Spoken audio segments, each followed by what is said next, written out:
Assalamualaikum warahmatullahi wabarakatuh.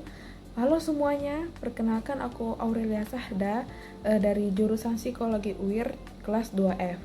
Di sini saya akan menjelaskan sebuah studi mengenai epilepsi, seperti bagaimana gejalanya, kemudian penyebabnya, struktur otak, dan bagaimana pengobatan untuk penderita epilepsi. Baik, langsung saja kita masuk ke dalam materinya.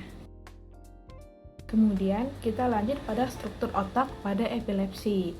Nah, kejang dapat terjadi di mana saja di otak. Tetapi pada anak-anak, kejang sering terjadi di lobus temporal dan frontal yang memengaruhi fungsi yang dikendalikan oleh daerah tersebut.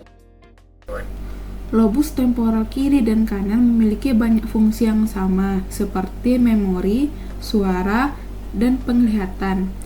Lokasi awal kejang dapat memengaruhi fungsi-fungsi tersebut. Lobus temporal kiri biasanya merupakan lobus dominan pada kebanyakan orang, terutama jika kita tidak kidal. Orang yang menderita epilepsi lobus temporal kiri seiring waktu mungkin mengalami kesulitan dalam menamai objek dan mengetahui kata apa yang harus digunakan dan perubahan suasana hati. Orang dengan epilepsi lobus temporal kanan biasanya memiliki lebih sedikit perubahan memori jangka panjang, tetapi mereka mungkin masih memperhatikan perubahan dalam kemampuan mereka untuk mengingat informasi nonverbal, serta perubahan dalam suasana hati mereka. Nah, daerah yang sangat penting bagi orang dewasa penderita epilepsi, tetapi kurang penting bagi anak-anak adalah bagian mesial atau tengah lobus temporal. Daerah ini terjadi pada struktur seperti hipokampus dan amigdala yang mengendalikan emosi dan uncus yang bertanggung jawab untuk memproses bau. Akibatnya, kejang yang muncul di area ini biasanya menimbulkan emosi yang kuat seperti rasa takut atau sensasi bau yang menyengat seperti karet yang terbakar. Nah, kejang yang dimulai dari lobus temporalis seringkali tidak terbatas pada lobus tersebut. Kejang yang dapat menyebar melalui jaringan neuron yang luas yang menghubungkan nukleus temporalis dan juga frontalis, sehingga menghasilkan aktivitas kejang yang lebih luas.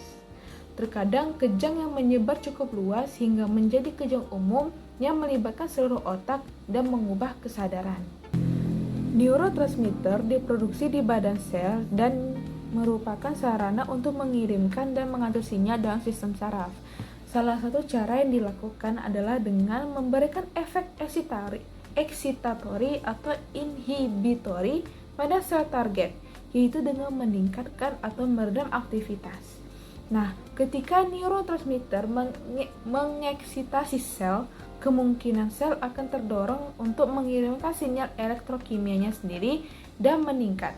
Ketika menghambat sel, kemungkinan akan mengirimkan sinyal yang menurun.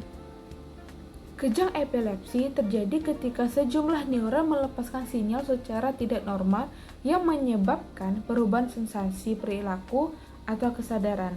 Hal ini mengharuskan sel abnormal untuk dapat merekrut sel normal lainnya untuk melepaskan sinyal pada saat yang sama.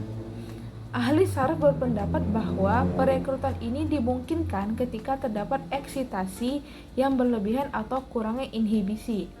Aktivitas ini dapat terjadi di bagian otak manapun atau di seluruh otak. Jadi, kalau kamu atau semua orang melihat seseorang yang mengalami kejang, hal pertama yang harus dilakukan adalah tetap tenang. Jangan tahan gerakannya dan jangan masukkan apapun ke dalam mulutnya. Posisikan orang tersebut di sisi tubuhnya dan pastikan ada ruang yang cukup agar ia tidak terbentur. Jika kejang berlangsung lebih dari 5 menit, segera hubungi bantuan medis. Dan kita sebagai masyarakat, kita bisa memulai dari hal kecil dengan tidak menertawakan, tidak menjauhi, dan tidak menyebarkan mitos tentang epilepsi. Sekian video penjelasan dari saya mengenai epilepsi. Terima kasih sudah menonton dan semoga bermanfaat.